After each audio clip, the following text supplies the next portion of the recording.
မင်္ဂလာပါချစ်ရပါသောကြည်စုသူမြတ်ခမညာကျွန်တော်မှာဗိရှ္နုဒနန်ဂျေယဖြစ်ပါသည်ယနေ့မှာကျွန်တော်ဒီတင်တို့ဤဖန်တီမှုစွမ်းနှင့်တင်ဆက်ပုံးကိုပုံမောဆွဲဆောင်မှုရှိပြီးထီရောက်စွာတိုးတက်စေမည်ထီရောက်ပြီးအသုံးဝင်သောဗီဒီယိုတီဖြတ်နှင့် app များအကြောင်းကိုအတိပေးမည်ဖြစ်သည်ဤနေရာတွင်လူကြိုက်များသော app များအချို့ကိုမိတ်ဆက်ပေးလိုက်မည်ဖြစ်သည် Kind Master နည်းပညာအစဉ်မြင်ပြီးအသုံးပြုရလွယ်ကူသောဗီဒီယိုတီဖြတ်ခြင်းအတွက်အကောင်းဆုံးသော app တစ်ခုဖြစ်ပါသည် In short အထူးသဖြင့်လူမှုကွန်ရက်များအတွက်တင်းလျှော်ပြီး TikTok Instagram စသည့် platform များပေါ်တွင်အရေးအသွေးမြင့်သောအကြောင်းအရာများဖန်တီးရတွင်ကွင်းပေးသည် Adobe Premiere Adobe နိုင်ငံတကာအစဉ်မြေလုံးဆောင်ခြင်းများဖြင့်ပြည့်စုံက professional အရှင်ဗီဒီယိုတီဖြတ်မှုကိုလွယ်ကူစေသည် Power Director ထူးခြားသောအကျိုးတရားမှုများနှင့်အကောင့်သောတီဖြတ်ကိရိယာများပါဝင်ပြီးအရေးအသွေးမြင့်ဗီဒီယိုများဖန်တီးရတွင်အထောက်အကူပြုသည် VN Video Editor ရွေးရှင်တော်လဲထီရောက်သောဗီဒီယိုတီဖြတ် XPP blog ရေးခြင်းနှင့်နေစဉ်အကြောင်းအရာဖန်တီးခြင်းတွင်လူကြိုက်များပါသည် CapCut TikTok အတွက်အထူးသဖြင့်လူသိများတော်လဲအချက် platform များပေါ်တွင်လဲအကောင်းဆုံးရလဒ်များကိုပေးစွမ်းနိုင်ပါသည်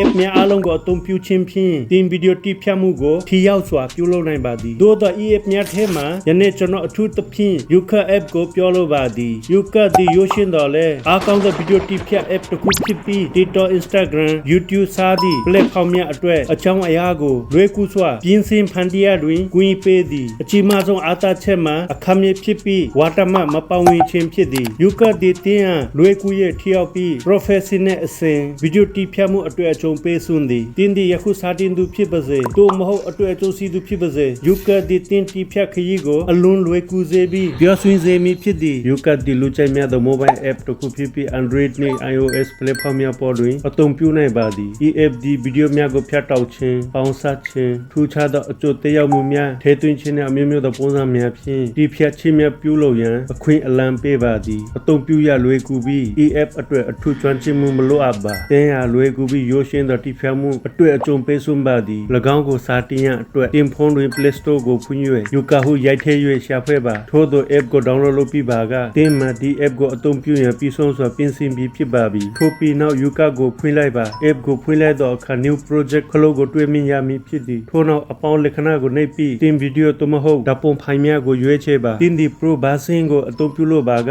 အနေငယ်သောအခါကျငွေပေးဆောင်ရမည်ဖြစ်သည် Pro version တွင်ကြော်ရန်ကင်းရှင်းခြင်းကောင်းသောတိဖြတ်ခြင်းအရေးအသွေးမြင့်သောဗီဒီယိုများထုတ်ပေးခြင်းထူးခြားသောအကျိုးသက်ရောက်မှုများပြောင်းလဲမှုများ transition များကဲ့သို့သောအပို့ဆောင်လုံဆောင်ခြင်းများပါဝင်ပါသည်တင်ဒီ Yuka ကိုအခမဲ့လည်းအသုံးပြုနိုင်ပါသည် Pro အဖွဲ့ဝင်ကြောင်းရွေးချယ်မှုများမှာလုံးဝတင်းဆုံးဖြတ်ချက်ပေါ်တွင်မူတည်ပါသည် Trim Yuka editing အပြည့်အစုံဗီဒီယိုကိုဖန်တီးခြင်း Trim ဆိုဒီမှာဗီဒီယိုကိုဖြတ်တောက်ခြင်းဖြစ်သည် Yuka တွင်အရေးကြီးဆုံးနှင့်ပထမဆုံးလုံဆောင်ရမည်အရာမှာဗီဒီယိုမှာမလိုအပ်သောအစိတ်အပိုင်းကိုဖြတ်တောက်ပြီးလိုအပ်သောအစိတ်အပိုင်းများကိုသာထားရှိခြင်းဖြစ်ပါသည် Trim ခလုတ်ကိုနှိပ်လိုက်သည်နှင့်ဗီဒီယို၏အစအပိုင်းနှင့်အဆုံးအပိုင်းကိုဖြတ်တောက်နိုင်ပါသည် Cut ဗီဒီယိုကိုတတ်မှတ်ထားသောနေရာမှာဖြတ်တောက်နိုင်ပါသည် Split ဗီဒီယိုကိုအပိုင်းပိုင်းခွဲခြားပြီးမလိုအပ်သောအစိတ်အပိုင်းများကိုတိဖြတ်နိုင်ပါသည်ဤလုပ်ငန်းစဉ်သည်မလိုအပ်သောအပိုင်းများဖြည့်ရှာကဗီဒီယိုကိုပုံမှုစင်းလင်း၍ရွေးချက်စီးသောပုံစံဖြင့်ပြင်ဆင်ခြင်း၏ပထမအဆင့်ဖြစ်ပါသည်အခြားရွေးချယ်စရာမင်းကွင်းတင်ဗီဒီယိုသို့မဟုတ်ဓာတ်ပုံကိုနေပြီးခဏတင်ဗီဒီယိုတိဖြတ်မှုကိုပုံမှုထျောက်စေမည်အမျိုးမျိုးသောတိဖြတ်စေရုံများပေါ်လာပါလိမ့်မည်ထိုထဲတွင်ပါဝင်သည်မှာ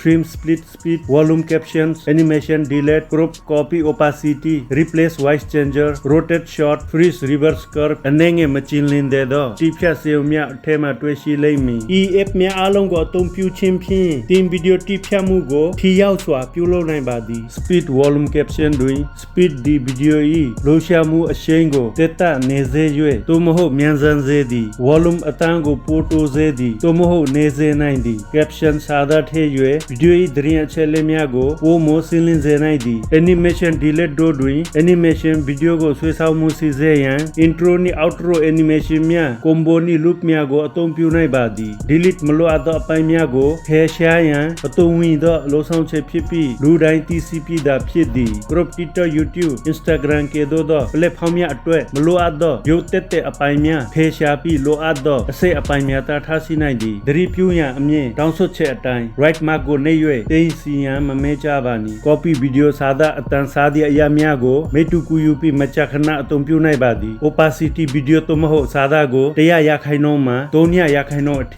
ိမျက်နှာဖုံး fade in fade out ကိုပြုလုပ်နိုင်ပါသည် replace voice changer rotate တွင် replace အဆင့်ပြေစွာနှင့်အချိန်နှင့်တပြေးရင်အဟောင်းကလီများကိုအတီးဖြင့်ပြောင်းလဲနိုင်ပါသည် voice changer ကိုယ်ပိုင်အတန်းကိုမတူရင်သောအတန်းအမျိုးအစားများသို့ပြောင်းလဲနိုင်ပါသည်သတိပြု ပြုရန်အမြင့် right mark ကိုနှိပ်၍တင်စီပါ rotate video ကိုအနှုတ်90 degree အပေါင်း90 degree သို့မဟုတ်ပြန်လည်ပြောင်းလဲ၍မျက်နှာပြင်ပုံစံအဖြစ်ပြောင်းလဲနိုင်ပါသည် short freeze reverse curve တွင် short video clip များကိုဆင်လိုက်ချင်းရင်နိုင်ပါသည် freeze အထူးတစ်ခုသောနောက်ပြန်အားဖြင့်ပြသခြင်းအားဖြင့်ပြောဆိုမှုနှင့်ထီရောက်မှုများကိုဖန်တီးနိုင်ပါသည် curve ပြောင်းလဲမှုနှင့်အရှိန်အဟုန်တွင်ဖန်တီးမှုအပိုင်းကိုထည့်သွင်းနိုင်ပါသည် curve ကိုနောက်ပိုင်းတွင်အသေးစိတ်ရှင်းပြသွားမည်ဖြစ်သည်ဒီမှာနောက်ထပ်ရွေးချယ်စရာတစ်ခုရှိပါသည်တေဂီတာ music ထည့်ခြင်းဖြစ်ပါသည်တင်ဒီရွေးချယ်စရာကိုနှိပ်ပြီးတင်ဗီဒီယိုထည့်သောတေဂီတာထည့်နိုင်ပါသည် music ခလုတ်ထည့်ဝင်ရောက်လျင်အောက်ပါရွေးချယ်စရာကိုတွေ့ရှိရပါမည်ဖြစ်သည် my music တင်ဖော်မှတိုးလောင်းထားသောကိုမိုင်းတခြင်းများ effect ဥပမာကြက်ငှက်အော်တာများတနတ်ပစ်ခတ်တံ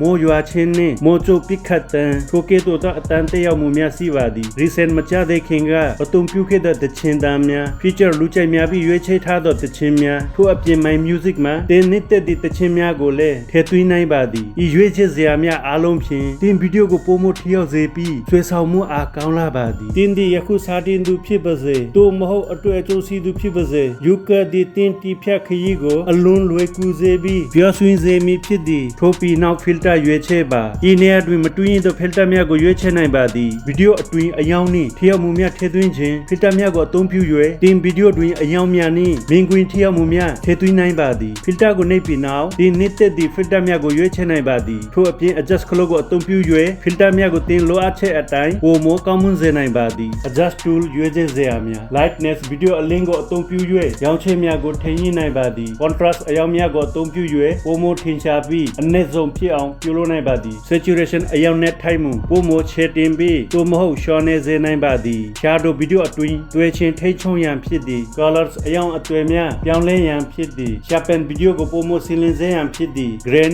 အနှဲငယ်အဟောင်ရိုးရှင်အကျိုးသေးအောင်မှုများပေးရန် old film look ပေးထားခြင်းဖြစ်သည်ဤအရဲ့အသွယ်မြင့်တည်မှုများအဖြစ်တင်ဗီဒီယို၏မင်ကွင်းအရဲ့အသွယ်ကိုပိုမိုတိုးတက်စေပါသည်ယခု effect ထည့်မှုကိုဝင်ကြည့်ကြရအောင်အောက်ပါအမျိုးအစားထည့်မှုများရရှိနိုင်ပါသည်ဤ app များအားလုံးကိုအသုံးပြုခြင်းဖြင့်တင်ဗီဒီယိုတိဖြတ်မှုကိုထိရောက်စွာပြုလုပ်နိုင်ပါသည် glitch ဗီဒီယိုတွင် digital ပြည့်စုံမှုအမျိုးအစားထည့်သွင်းရန် beat တေဂီတာ၏ချင်းမြင့်အတိုင်းထိရောက်မှုများ basic ရိုးရိုးရှင်းရှင်းထိရောက်မှုများ graffiti အနုပညာနှင့်လမ်းပန်းအမျိုးအစားထိရောက်မှုများ mode အကြောင်းရင်ခံစိတ်ခံစားမှုများကိုပြသသောထိရောက်မှုများ comic cartoon ကဲ့သို့အာသာစွန်းစားမှုထည့်သွင်းရန် motion လှုပ်ရှားမှုသို့မဟုတ်ထိလှုပ်ရှားမှုကိုဖော်ပြရန် dark အနည်းရောက်သို့မဟုတ်တန်တရားဖြစ်စေသောမျက်နှာပြင်များ retro အဟောက်ခေတ်ပုံစံထည့်သွင်းရန် magic စိတ်ကူးလောကနှင့်မျက်နှာပြင်များ rhythm အတန်းနှင့်ချိန်ကိုက်သောထိရောက်မှုများတင်းသည့် UCAT တွင်ပိုမိုထည့်သွင်းခြင်းပါက fade in fade out reverse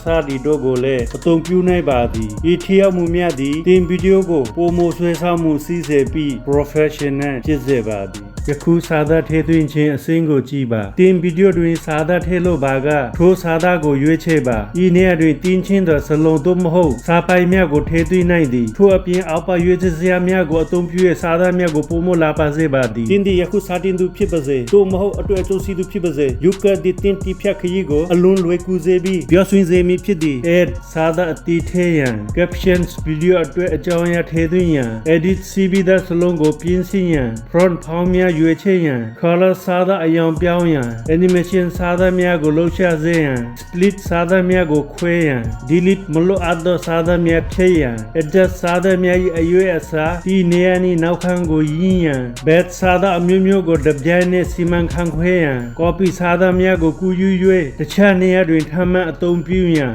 curve စာသားများကိုလက်ပတ်သောပုံစံဖြစ်ဖန်တီးရန်ဤအခြားအလုံးကိုအသုံးပြု၍တင်၏ဗီဒီယိုတွင်ဖတ်ရှုရန်လွယ်ကူပြီးစတိုင်စီသောစာသားများထည့်နိုင်ပြီးပိုမိုဆွေဆောင်မှုစီးစေပါသည်ဤနေရာကဗီဒီယိုထည့်သွင်းစတီကာများထည့်သွင်းနိုင်ပါသည်ထို့အတွက်စတီကာအပိုင်းကိုဝင်ရောက်ပါဤဒီမှာတင်လိုအပ်ချက်အရာပြောစရာနှင့်ဖန်တီးမှုများတွင်စတီကာများတွေ့ရမည်ဖြစ်ပါသည် emoji gif စတီကာနှင့်အကြစားသည့်ရွေးချယ်စရာများရှိပါသည် emoji ရွေးချယ်မှုဗီဒီယိုထည့်သွင်း emoji များထည့်သွင်းနိုင်ပါသည် emoji ကိုအသေးသို့မဟုတ်ကြီးစေဖို့နားကိုဆွဲပြီး edge drag ပြနိုင်ပါသည် emoji ကိုဆွဲထိုးပြီး drag and drop drop ညချနိုင်ပါသည်အလွယ်တကူအသုံးပြုနိုင်သည် emoji တွေမှာ 3D ပုံစံ emoji တွေအထိရွေးချယ်နိုင်ပါသည် emoji တစ်ခုအပေါ်မှာအခြား emoji တစ်ခုကိုထပ်ဆင့်ထားပြီး multi layer design လုပ်နိုင်ပါသည် GIF ရွေးချယ်မှုများ animation လှုပ်ရှား sticker ထည့်သွင်းရ GIF ကိုရွေးချယ်ပါရှာဖွေရဘာတွင်တင်လို့ချင်းသည့် sticker သို့မဟုတ် emoji ကိုရှာနိုင်ပါသည် GIF catalog ကိုလည်းကြည့်ရှုနိုင်ပါသည် GIF ကိုမိသည့် scan တွေစာတင်ပြီးမိသည့် scan မှ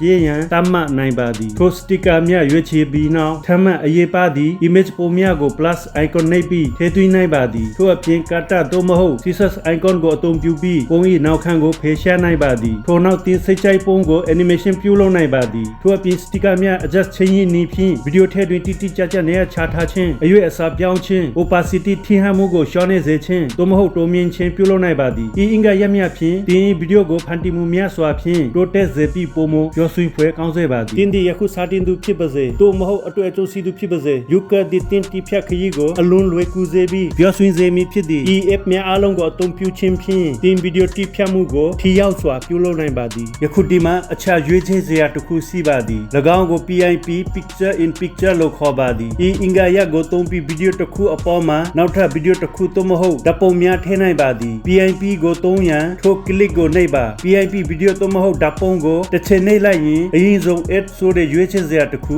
မြင်တွေ့ရမှာဖြစ်ပြီးဤနည်းဖြင့်ထပ်မံ PIP များထည့်နိုင်ပါသည်ထိုပြီးနောက် animation ရွေးချယ်စရာရှိပါသည်ဤနေရာဖြင့် PIP ထည့်ထားသည့် video သို့မဟုတ်ဓာတ်ပုံများကိုတစ်ချိန်နှိပ်ပြီး in out combo နှင့် loop animation များထည့်နိုင်ပြီးဤတွင်အချိန်သို့မဟုတ် duration ကိုလည်းသတ်မှတ်နိုင်ပါသည်ယခု Chrome ရွေးချယ်စရာကိုဝင်ပါမည် pick color ကိုနှိပ်ပြီးရောင်စုံရွေးချယ်ရက 7 white strength shadow စားတဲ့အချက်တွေကိုပြင်ဆင်နိုင်ပြီးနောက်ခံကိုဖြည့်ချပြီးထူခြားသည့်အကျိုးသက်ရောက်မှုများပေးနိုင်ပါသည်ထိုပြီးနောက် split ရွေးချယ်မှုကိုသုံးပြီး video ကိုဖြတ်တောက်နိုင်ပါသည်၎င်းကိုအပေါ်တွင်ပြသပြီးဖြစ်သည် marks ရွေးချယ်စရာကိုဝင်ပြီးမျိုးစုံ marks အမျိုးအစားတွေရွေးချယ်နိုင်ပါသည် non line mirror circle rectangle heart နှင့် star တို့ဖြစ်ကြပါသည်ဖြည့်သားကိုသုံးပြီးအနားတွေကိုတင်းငယ်ပြောပြောင်းစေရန်သို့မဟုတ်အရေးအမွေးပေးနိုင်ပါသည်အပေါ်ညာဘက်တောင်စီအနက်နှစ်ပိုင်းနှင့်ဖြူတစ်ပိုင်း circle icon ကလည်း video မှာထူးခြားသည့်ပြောင်းလဲမှုများပြုလုပ်ပေးနိုင်ပါသည် delete now မှာအရေးပါသည့် crop ရွေးချယ်စရာရှိပါသည်ဤနေရာကနေတင် video ၏ရေးရွေးချက်အရာအမျိုးအစား size ကိုပြောင်းနိုင်ပါသည် volume ကိုသုံးပြီး PIP video ၏အတန်းကို300 degree မှ 900 degree အထိ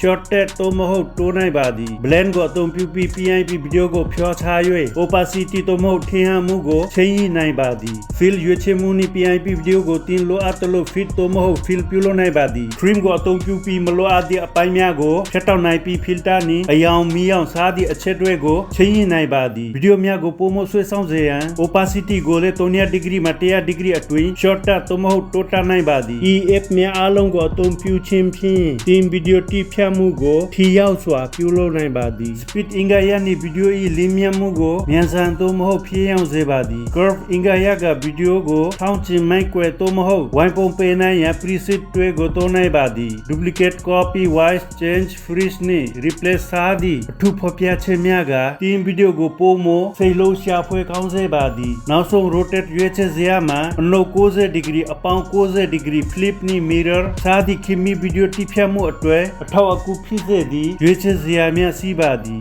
ဤအင်္ဂါရပ်အားလုံးသည်တင် video များကိုထူးခြားစွာပေါင်းစပ်ဖန်တီးရမှာတာယာစွာကူညီပေးပါသည် speed ရွေးချယ်စရာကိုအသုံးပြုပြီးတင် video ၏လင်းမြမှုကိုမြန်ဆန်သို့မဟုတ်ဖြည့်ရောင်စေပါသည် speed အပိုင်းကိုဝင်ပြီးအနှုတ်သို့မဟုတ်အပေါင်းလက္ခဏာကိုနှိပ်၍တင်အလိုဆန္ဒအတိုင်း speed ကိုတတ်မှတ်နိုင်ပါသည်ယခု YouCut video တိဖြတ်အတွင်း BG solo ဒီမှာ background နောက်ခန်းကို solo ပါသည် YouCut editing BG အောက်တွင်သုံးမျိုးသောအဓိကလှုပ်ဆောင်ချက်များရှိပါသည် ratio color နှင့် BG ကိုယ်တိုင်ဖြစ်ပါသည် ratio ၏ရွေးချယ်စရာဖြင့်တင် video ၏အရွယ်အစား aspect ratio ကိုပြောင်းလဲနိုင်ပါသည်ဥပမာ YouTube အတွက်16ကို TikTok အတွက်16 Instagram နှင့်အခြား platform များအတွက်လည်းတင်တော်သောအရွယ်အစားတတ်မှတ်နိုင်ပါသည်ဤနီလန်ဖြင့် video ၏နောက်ခန်းတွင်အယောင်များထည့်သွင်းနိုင်ပါသည်တင်အလိုဆန္ဒအတိုင်း gradient အယောင်ချင်းပြောင်းမှုသို့မဟုတ် custom color ကိုစိတ်ကြိုက်အသုံးပြု၍ video ကိုပုံမဆွဲဆောင်မှုရှိအောင်ပြုလုပ်နိုင်ပါသည် BGE နဲ့မှနောက်ခန်းကို blur image သို့မဟုတ် video ဖြင့်ထည့်သွင်းနိုင်ပါသည်ဤအချက်ကတင်မူလအဓိကခေါင်းစဉ်ကိုပုံမဦးတည်ရန်ကြံအစိတ်အပိုင်းများကိုတိကျဖော်ပြရန်ကူညီပေးပါသည် caption ဆိုဒီမှာခေါင်းစဉ်သို့မဟုတ်စာသားဖြစ်သည်ဤရွေးချယ်စရာမှတစ်ဆင့်တင် video တွင်စာသားထည့်သွင်းနိုင်ပြီးအကြောင်းအရာတေချပြောကြားနိုင် ထားရန်ဗီဒီယိုကြည့်ရှုသူများပုံမရောက်စီစေရန်ဗီဒီယိုဆွဲဆောင်မှုစီစေရန်နှင့် SEO ကိုတိုးတက်အောင်ပြုလုပ်ရန်ဖြစ်သည်ဒီနေရာတွင်တင်စားသည့်ပုံစံကိုတတ်မှတ်နိုင်ပြီး export လုပ်၍တင်ဗီဒီယိုကို professional အဆင့်မြင့်စေပါသည် record ဤလုံဆောင်ချက်ဖြင့်တင်အတန်းကိုမှတ်တမ်းတင်နိုင်ပါသည် record ခလို့ကိုနှိပ်ပြီးဗီဒီယိုတွင်စကားပြောတန်းသို့မဟုတ် voice over ကိုထည့်နိုင်ပါသည်ဘယ်ဖက်စီ voice changer အယောင်ကိုအသုံးပြုပြီးတင်အတန်းကိုယောက်ျားမိန်းမကလေးတရေ robot စားသည့်အတန်းပုံစံများသို့ပြောင်းလဲနိုင်ပါသည် volume ဤအခွင့်အရေးဖြင့်ဗီဒီယို၏အတန်းကို300ဒီဂရီမှ900ဒီဂရီအထိတိုးချဲ့သို့မဟုတ်လျှော့စေနိုင်ပါသည်ဤအင်္ဂါရက်သည်အတန်းကိုပုံမထင်ရှားစေလိုသောအခါသို့မဟုတ်နေပါစေလိုသောအခါကောင်းစွာအသုံးဝင်ပါသည်ဤရွေးချယ်စရာမှာဗီဒီယိုသို့မဟုတ်ဓာတ်ပုံကို90ဒီဂရီ180ဒီဂရီသို့မဟုတ်360ဒီဂရီအထိလဲပေးနိုင်ပါသည်ဤအင်္ဂါရက်သည်တင်ဗီဒီယိုကလစ်ကိုပြောင်းလဲထားသည့်အခါသို့မဟုတ်မှန်ကန်သောဒေါင်းတွင်တက်ဆင်းရလိုအပ်သောအခါအသုံးဝင်ပါသည်ဤ flip အင်္ဂါရက်ဖြင့်တင်ဗီဒီယိုသို့မဟုတ်ပုံကိုဘယ်ဘက်မှညာဘက်သို့သို့မဟုတ်ညာဘက်မှဘယ်ဘက်သို့ပြောင်းလဲနိုင်ပါသည်ဤသည့်ဗီဒီယိုကိုမြင်အောင်ပုံသဏ္ဍာန်ပေးလို့သည့်အခါအသုံးဝင်ပါသည် crop ဤအင်္ဂါရပ်ဖြင့်ဗီဒီယိုသို့မဟုတ်ဓာတ်ပုံ၏မလိုအပ်သောအစိတ်အပိုင်းများကိုဖြတ်တောက်ပြီးမိမိလိုအပ်သောအပိုင်းများကိုသာထားနိုင်ပါသည်ထို့အတူဗီဒီယို၏ frame အရွယ်အစားနှင့်အချို့အစား aspect ratio ကိုလည်းပြောင်းလဲနိုင်ပါသည်ဗီဒီယိုကို zoom in နှင့် zoom out လုပ်ပါကညာဘက်တွင်ရှိသော Stugan ပုံသဏ္ဍာန် square tool ကိုအသုံးပြုနိုင်ပါသည် unmute click audio ဆိုသောရွေးချယ်မှုကိုအသုံးပြု၍ဗီဒီယို၏အတန်းကို mute တိတ်ဆိတ်သို့မဟုတ် unmute အတန်းဖွင့်ပြုလုပ်နိုင်ပါသည်ယခု UCut app ပုံထဲပါ question mark တင်ခဲ့တာရှိခလုတ်ကိုနှိပ်ချင်အဖြစ် Q&A အပိုင်းအကွင့်ရင်းနှင့်အသုံးတွင်အချက်အလက်များဖွင့်လှစ်နိုင်ပါသည်ဤနေရာတွင် app အသုံးပြုပုံနှင့်ပတ်သက်သောမေးခွန်းများနှင့်ဖြေကြားချက်များရရှိနိုင်ပါသည်တိဖြတ်မှုများအစီအများပြီးဆုံးသည်နှင့် save ခလုတ်ကိုနေရန်လိုအပ်ပါသည်ဤနေရာတွင်တင်ဗီဒီယို၏အရေးအသွေး quality ကိုရွေးချယ်နိုင်ပါသည် UCut သည် 480p 920p 1080p ကဲ့သို့သော resolution များနှင့် 30fps 60fps ကဲ့သို့သော frame rate များကိုရွေးချယ်ခွင့်ပေးသည်မိတ်ဆွေတို့ဗီဒီယိုတိဖြတ်နည်းကိုတင်ယူပြီးသားဖြစ်ပါသည်သို့ပေမဲ့မိတ်ဆွေတို့ယနေ့ခေတ်ကာလ၌မိမိတို့၏ YouTube channel တွင်ဗီဒီယိုများဖန်တီးပြီးဝင်ငွေရှာရခြင်းအကြောင်းများကိုတင်တို့သိကြပါသလားဟုတ်ပါသည်တကယ်လည်းဖြစ်နိုင်ပြီးတိမ်မှန်လာပါသည်သို့သောထိုအရာသည်မိတို့ဖြစ်နိုင်သည်ဟုစဉ်းစားမိပါသလားထိုအကြောင်းအရာနှင့်ပတ်သက်သည့်ဗီဒီယိုအပြည့်အစုံလာယွန် link ကိုအောက်တွင်ပေးထားပါသည်ကဲတွားကြည့်ကြပြီးထိုနီလန်းကိုတင်ယူတွားကြပါတင်ခိစင်းကိုလည်းယနေ့မှစား၍စတင်လိုက်ကြပါစို့ဗီဒီယိုကိုနှစ်သက်ပါက like comment ပေး၍ channel ကိုစိန်သွင်းထားရန်မေတ္တာရပ်ခံပါသည်